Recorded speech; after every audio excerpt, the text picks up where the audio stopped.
The tier list is on trial. Since the pandemic, the Melee community has tried to ignore the persistent bracket runs and high-profile upsets with low and mid-tier characters, but the success of these off-meta picks is undeniable. Failure is not the only fate for low tiers. My Roy, Don't Test Me, got top 8 at Wave Dash and has multiple top 100 wins. Akir and Kyle Miknu Dater both debuted on the 2023 Top 100, which had 3 DKs. Junebug, who had been rotating secondaries for their YouTube, found new heights after switching to DK, finding wins on Magi, Ginger, and Salt. Bing upset Cody Schwab at Get On My Level. This was arguably the biggest upset in all of competitive Melee. And of course, Amsa won the Big House 10 in 2022. Winning a Super Major is our most acclaimed achievement in Melee, and Amsa did it with a mid-tier. What character is next? Where will it end? We don't know yet how far the great tier shift will go, but perhaps the most impossible changes are happening already. Unfortunate that that Bowser. Ooh, got the double fair. Command grab. Yeah. Yes, sir. Ooh, that was sick. Yeah. Oh, okay. How good is Bowser? Bowser is very bad. He's incredibly slow, his big hurt boxes make him a large target, and his weight makes him relatively easy to combo. He has also never been good. On every single unified tier list since 2002, Bowser has rated in the bottom tier of characters. At best, he has been considered low tier. At worst, he is relegated to no score and labeled negligible. Today, out of 26 characters, Bowser is ranked number 26. He is dead last. Bowser, like many low tiers, is unpopular with players. It's rare to see a Bowser player in the wild. There are, however, a few Bowser mains distributed in different corners of the world. In fact, Bowser has found his most active player base in 2024, 23 years after Melee's release. Alright, so we're here at the Bowser house. There are 12 Bowser mains here for Tipped Off this weekend, so we're gonna go check it out. On June 15th, 2024, in Marietta, Georgia, USA, 12 Bowser players assembled at an Airbnb near Tipped Off 15. Georgia Bowser player Jack the Giant paid out of pocket to fly out Bowsers from Massachusetts, California, and as far as Germany to attend Tipped Off. I gotta get ready. Jack the Giant is the capital D darling of Atlanta. His neighbors know him as an earnest, passionate community member. Jack is strange, but endearingly. And he's got a robe on. Yeah. Yes, for Zain. We have one for Zain. They're This warming is for up. my benefit? Yes. For the Bowser players he'd met, Jack rented a house. I flew out everyone for this event. I paid for the Airbnb and I did all this stuff. I worked super hard for it. I spent over $6,000. Yeah. I grinded that a lot, but it was worth it. Every little bit was worth it, and I was really proud of myself. And I started this project last Tipped Off. Like last year, around this time, I started saving money because I had a feeling that this one would be crazy. It was the largest gathering of Bowser players in recorded human history. And with 12 Bowser players and 513 entrants, Tipped Off 15 had the most Bowser representation of any Melee tournament ever. We were lucky enough to be invited to visit and learn their ways. They got Giga Bowser on a crucifix. I'm afraid to knock, bro. We got an exclusive look at the night before Tipped Off to visit the Airbnb, which they dubbed Bowser's Castle. Welcome, Brother Zain. We are here to celebrate you. Here's your robe. I got a robe. We dropped in to ask the question that was on everyone's mind. Why? Show this. This is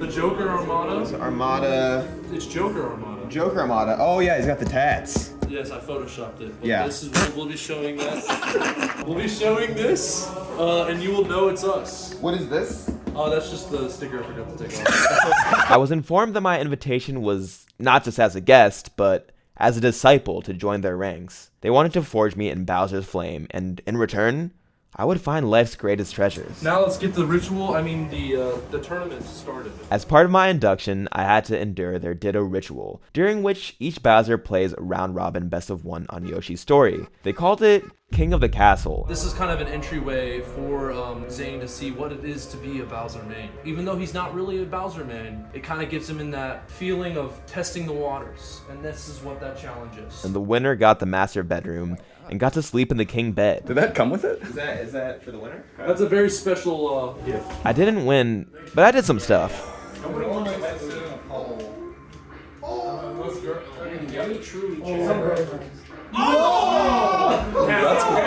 That's typical for low tiers, where despite having many exploitable weaknesses, they still have a few good options. Bad TVs, bad TVs. Is this like a Bowser thing? It's a sign. Playing Bowser is a lesson in scarcity. With such a limited moveset, you have to get creative in order to stretch your strengths as far as they'll go. Which brings me to, what kind of person would do something so pointless as to play Bowser? My name is Merlin, last name Quintero. What's your tag? Warrior Knight. My name's Danny. My tag is Heavenly Bruised Pelvis. Stockholm Syndrome. I am Chuck. The tag I go by is Drunk. Why would anyone willingly disadvantage themselves? Do they like struggle? I don't know if you guys know much about Bum. His name is BUM, Big Ugly Monsters. So he only uses huge fat characters. Ganon. I was using all my characters against him, and he picked Bowser against me. And I lost games against him. I'm like, why am I losing against a Bowser? Like, from there, I was like, yo, I can use this character. I was like going on netplay, and I basically was like, I just want to troll people. One day I just went Bowser. Zain, your Roy was like very inspirational. Watching that just made me like question what I'd been told. You see all this information about like tier lists and stuff on the internet. You're not making actual observations about the truth. Like, Roy's bad. What does that even mean? You're still doing stuff on the screen. And I was just playing Bowser one day. I was like playing his dock. He's like not in his shield, and I'm like above him, and then he like tries his shield, and I like nared his shield, and I did like nair up B, and I was like, dude, that's like what Fox does. Like, Bowser can just do that. People act like he's like 1/4 as good or like 1/10 as good as Fox. I was like, there's no way he's like that bad. I just think he's really good. I think he's like, I think he's like the best. Like, I think he's either right where like Yoshi and like Samus is, or he's just like number one. And I think I'm more inclined to just say he's number one. You think he's the best character in the game? I think he beats Fox. I think he beats like Marth. I think he beats Sheik. I think he beats Falcon. Puff. I think Puff is even.